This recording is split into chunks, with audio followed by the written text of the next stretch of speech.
और इस सब के बीच नागपुर से अहम खबर आई। नागपुर में कोरोना का धमाका हुआ है।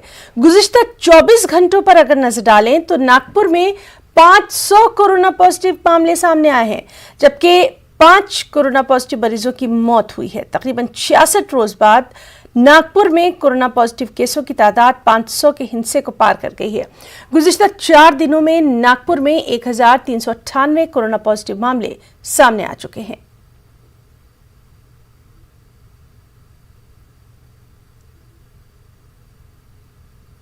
तो नागपुर से अहम खबर, जहां कोरोना पॉजिटिव 500 के केसेस सामने आए हैं। एक और बेहद चौंका देने वाली खबर, बिहार में कोविड-19 के आदाद शुमार, कोविड का टेस्ट कराने वाले अफराद के फोन नंबर्स और कोविड मरीजों की फहरिस्त में धांधली के इल्जामात लगाए जा रहे हैं।